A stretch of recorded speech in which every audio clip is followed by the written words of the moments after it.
Good morning, YouTube. Getting ready to head to work right now.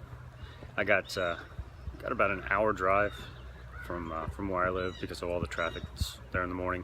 And then once I get to work, I gotta load up some equipment and then drive another 45 minutes to an hour to the job site. So I've got a bit of driving ahead of me. Figured that I'd review another tobacco, or at least do my feelings on it. I'm not gonna review and drive, so it'll be little snippets of videos before and after. But the first go is the Orlik Golden Sliced in Mark Twain. Of course, with the driving, I have my bag packed. So rubbed it out. That just seems to work best for me. I will, or I guess I do plan on trying to just folding stuff for the drive home or the drive down to the next job site. I haven't decided, but I'll check in later. At a stoplight here, so I figured it's a safe place to check in. I watched a review that said that they could mainly taste the Virginias. It did start out that way for me, but the Perique kicked in, a little bit of spice kicked in. I've had a straight Virginia that didn't really have any kind of spice to it, so I'm guessing that's the Perique part. So just check in really quick. Like I said, it started out sweet and the spices kicked in. In the end, really enjoying it. Alright, everybody, made it to work. Actually didn't take an hour to get here today. Still a bit more left in here, probably another 10 or 15 minutes. I'm gonna get all my equipment packed up here, hop in the work truck and start making my way down. But I guess and it's definitely got some spice to it. It's not overpowering. I mostly taste the spice. There still is the sweetness there, and I got the sweetness in the beginning, but the spice is really kind of what stuck with me. Started to tingle a little bit on the tongue, then as I burned further down in the bowl, started getting more of a spice flavor in the back of the throat. The retrohale wasn't overpowering. You could definitely get the spice from it, but it wasn't overpowering. And definitely goes well with coffee. It's good morning smoke. Not overpowering, not a ton of nicotine.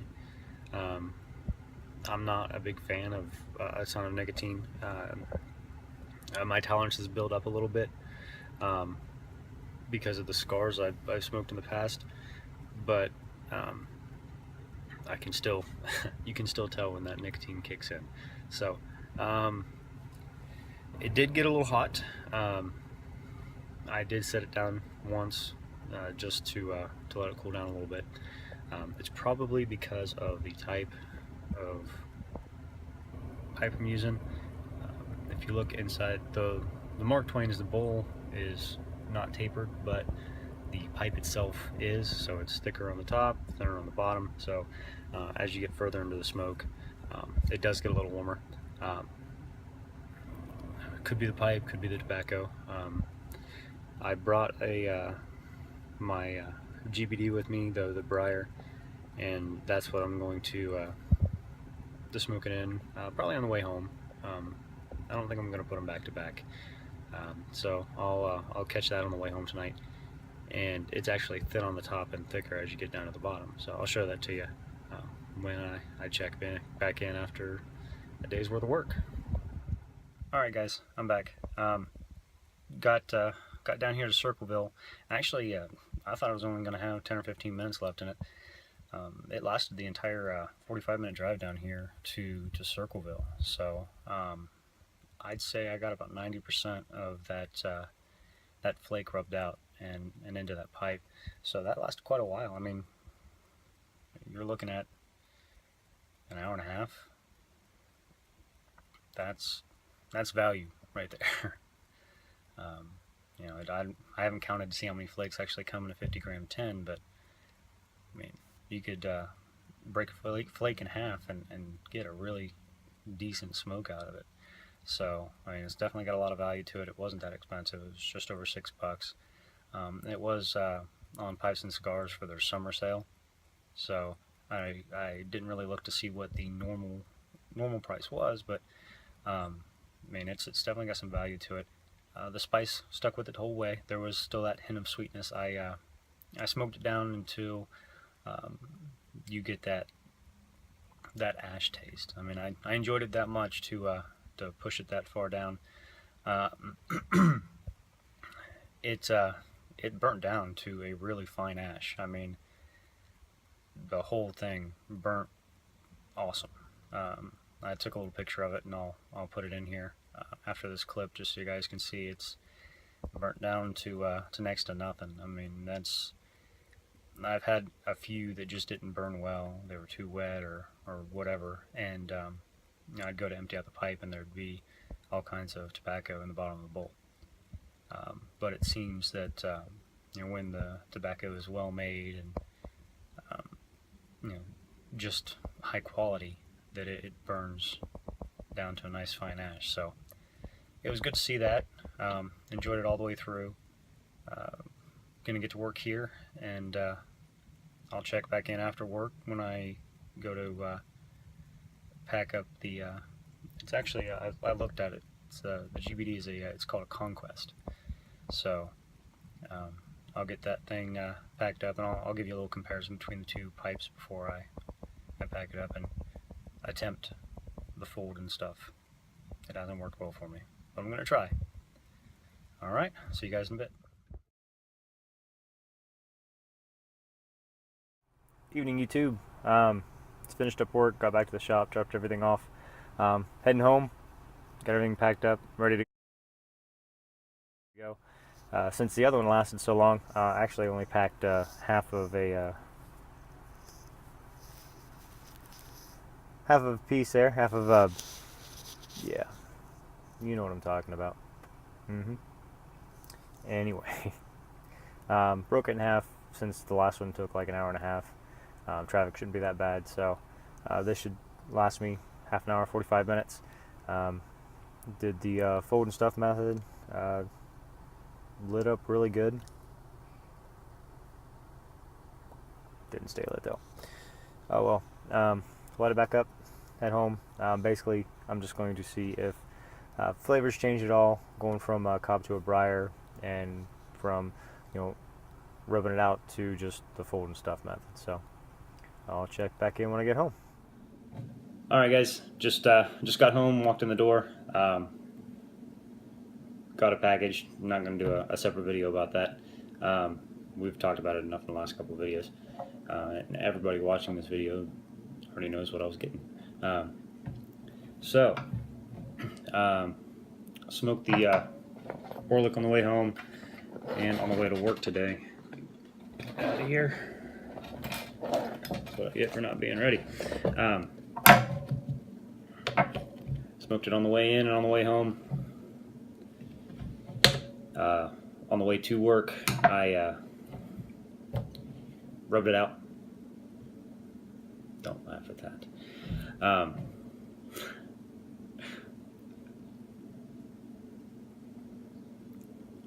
Yep.